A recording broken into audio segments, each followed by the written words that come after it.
He mocked her, he laughed in her face.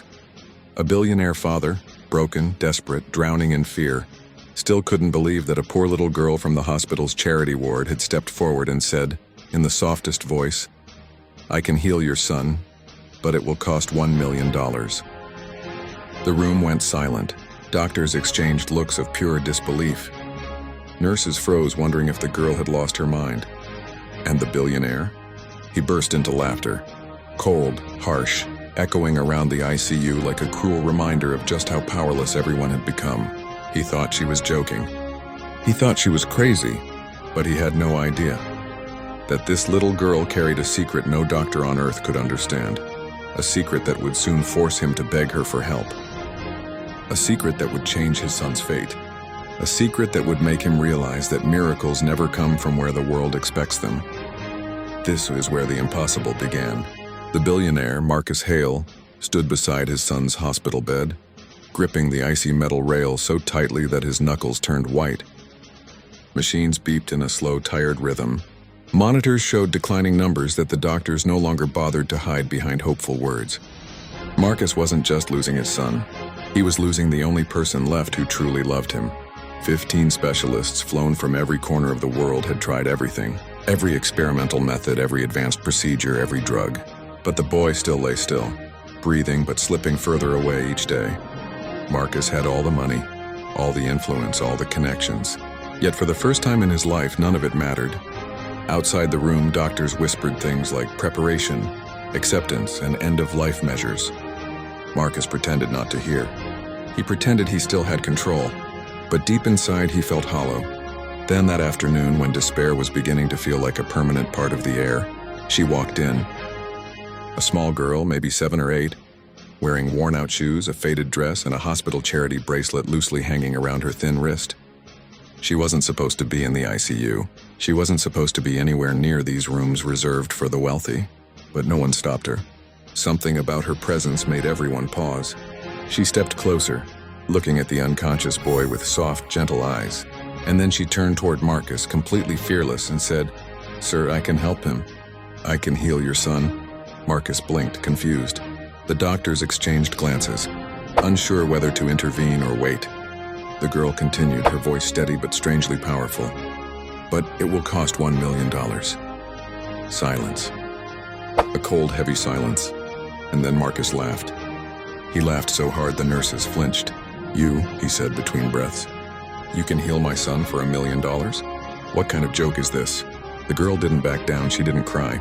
She simply looked at him with a quiet certainty no child her age should have possessed. "It's not a joke," she whispered. "But you don't believe yet, you will soon." Marcus rolled his eyes and waved her away like an annoying child. Doctors stepped forward to escort her out, but she raised her hand. "No, I need to touch him first." They hesitated. Something about her voice made even adults stop. Marcus scoffed. "Absolutely not, I'm not letting some random kid." But before he could finish, alarms suddenly beeped sharply. His son's monitor flashed a distress signal. The doctors rushed forward in panic, surrounding the boy, adjusting wires and calling out numbers. Marcus froze, his heart dropped. The little girl, however, remained calm. "He doesn't have much time," she murmured. "Please, let me help." Marcus stared at her. For the first time, doubt flickered in his eyes. Fear cracked his confidence. His son's heartbeat continued to falter. And in that terrifying moment, Marcus did the last thing he ever imagined he would do. He stepped aside. "Fine," he whispered. "Do whatever you think you can do, just don't let my boy slip away." The girl walked forward, slow, steady, almost glowing with a strange purpose, then gently placed her hands over the boy's chest. The machines flickered, the air shifted, and something impossible began. Liam stepped closer to the girl, still unsure whether she was joking or simply confused. "Listen," he said sharply, "I don't have time for games. My son is dying, every hour matters. Don't waste it." But Maya didn't flinch. "I'm not playing," she said quietly. "You don't have to believe me, just let me try." Liam felt anger rise again, but behind that anger, fear was quietly eating him alive. He looked at Maya, small, fragile, wearing clothes that looked a size too big, hair tied back in a messy knot. She clearly wasn't from a wealthy family, not even close, and she clearly didn't understand how medicine worked. "How old are you?" he asked. 12. "A 12-year-old wants to heal my son?" Liam forced a bitter laugh. Do you understand how ridiculous that sounds? Maybe, Maya whispered. But your doctors said he has 24 hours. You're running out of options. Liam froze. The doctors had said that. They had gathered around him last night, their faces long and tired, telling him they had done everything. Medications, induced coma, experimental protocols. But the infection had spread too far, too fast. Nothing was working. Now the girl's words echoed too perfectly. 24 hours, she repeated softly as if she had been there in the room. How do you know that? Liam demanded. Maya looked down. I just know things sometimes. That answer didn't help. It only confused him more. Before Liam could respond, his son Ethan began coughing weakly. His heart monitor beeped faster. The nurses rushed in, adjusting wires and checking vitals. Maya watched silently, her fingers trembling slightly as she clutched the strap of her bag. Liam stood beside the bed, helpless again. Every beep of the machine sounded like a countdown. When the nurses left, Maya took a small step forward. Please, she said, her voice steady now. Let me touch his hand, just his hand. I won't do anything dangerous. I just need a few minutes. Liam rubbed his forehead. His patience was thinning, but something about her eyes, calm, steady, unafraid, made him hesitate. Why wasn't she scared? Normal people avoided hospital rooms. This girl walked straight into one and stood beside a dying child like she belonged there. Are you a healer? He asked, half mocking. Maya shook her head. No. A psychic? No. Then what are you? She looked directly into his eyes for the first time. Someone who can help. Her certainty unsettled him more than anything. Liam sighed, exhausted. Give me one reason, just one, why I should let you touch my son. Maya reached into her small bag and pulled out a worn photograph. She handed it to Liam. In the picture, a little girl lay in a hospital bed, pale and hooked to machines, just like Ethan. What is this? He asked. That was me, Maya said. Liam's eyes widened. It was her. Same eyes, same face, just younger. She was terminal, Maya continued softly. 15 doctors told my mother to prepare a funeral. I wasn't supposed to live. And then, she paused, choosing her words carefully. And then someone helped me. Someone who didn't look like a doctor. Someone who wasn't believed. Someone like me. Liam felt a chill run through him. I got better, she said simply. And they couldn't explain it, they still can't. But I promised that if I ever met someone who needed what I needed, I would help them. Liam looked down at the photograph again. The resemblance was undeniable. Still, the fear of making the wrong choice gnawed at him. If he let her touch Ethan? What if she hurt him? But if he sent her away? What if she really could help? His world had become a maze of impossible decisions. Maya took a breath. Your son doesn't have long. Let me try.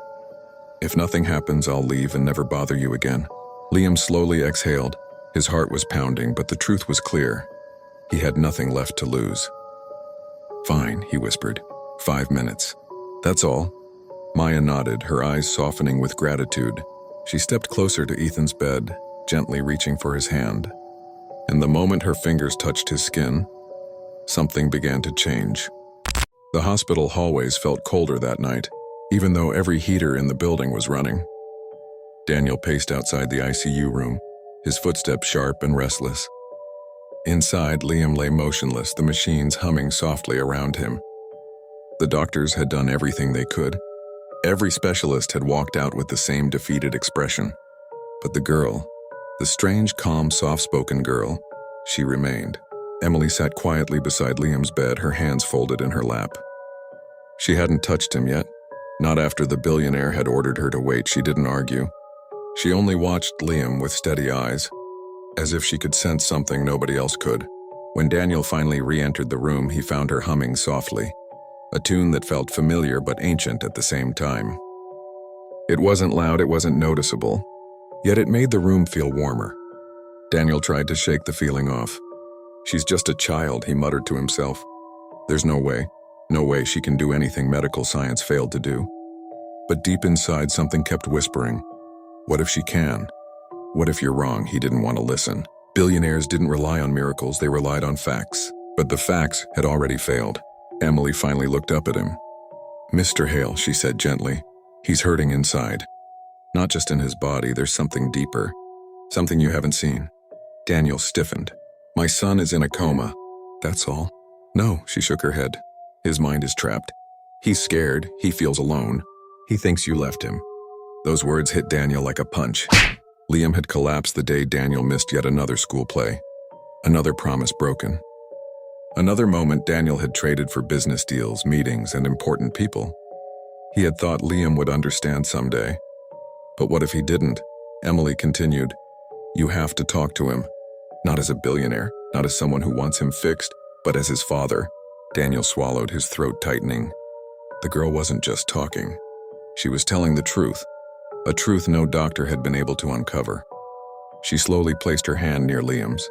Not touching, just close enough that Daniel noticed a subtle warmth in the air like the quiet glow before sunrise. Wait, Daniel whispered. What are you doing? I'm helping him listen, she said softly. You need to speak. He will hear you now. Daniel's heart trembled. He moved closer to his son. His voice shook as he spoke. Liam, buddy, I'm sorry, I'm so sorry. It felt like the entire room stopped breathing.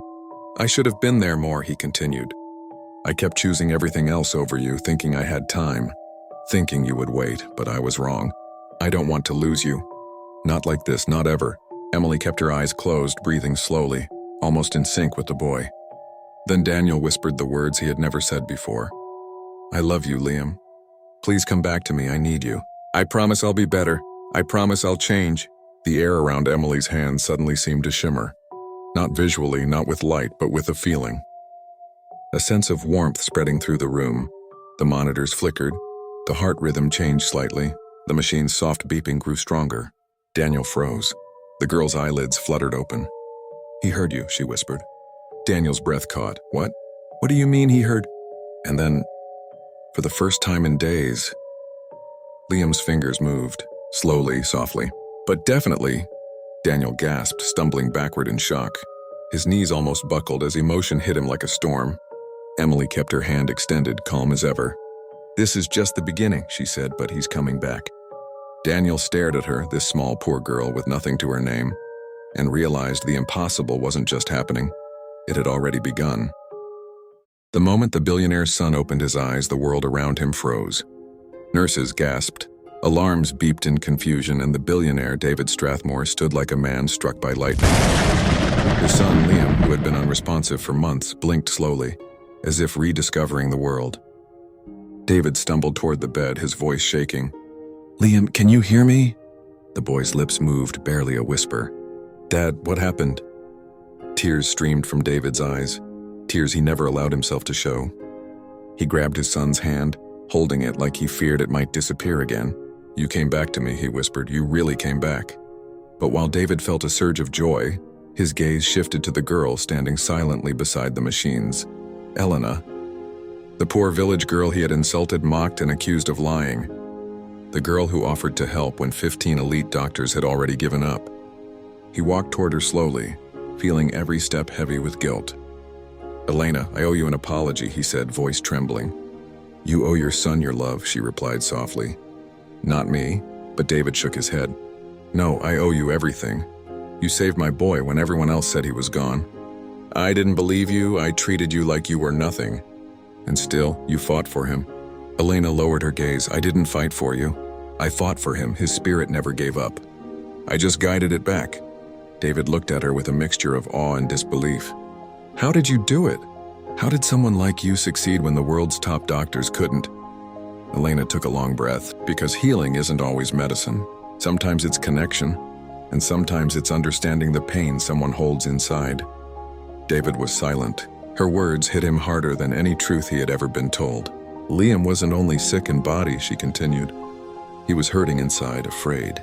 Lost, you buried yourself in business, money, power. You forgot that he needed you. I didn't heal him alone. His heart healed when it felt hope again. Those words shattered David's pride. He had spent years chasing wealth, influence, and global recognition, but in that chase he had ignored the one person whose life depended on him. David fell to his knees, something unimaginable for a man who once bowed to no one. Elena, I beg you, teach me how to be the father he needs. I can give you anything, money, a home, a future. Ask for whatever you want. But Elena stepped back gently. The only thing I ever wanted was for him to live. I didn't help you for a reward. David looked at her with deep regret. I mocked you for asking $1 million, but in truth I would have paid 100 times more. Not for your skills, but for a chance to save my son." Elena shook her head. "You still don't understand. I asked for money not for myself, but to rebuild my village's tiny clinic. The children there have no medicine, no doctor. I wanted to help them survive." David froze. All this time, he had assumed she was greedy, but she was trying to save children he had never even met. "Elena," he whispered, "let me help you." For the first time, she hesitated. "Help my people, not me." David stood, placing a hand over his heart. "I swear it." Days passed, then weeks. Liam grew stronger every day. David stayed by his side, learning how to be more than a billionaire. How to be a father.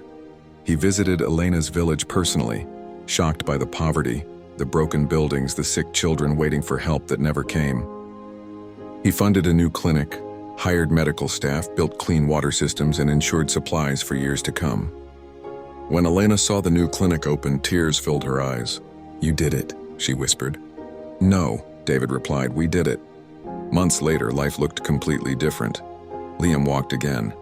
David transformed into a man with purpose, not wealth, but humanity. And Elena. She became the heart of the new health center, healing those who needed her most.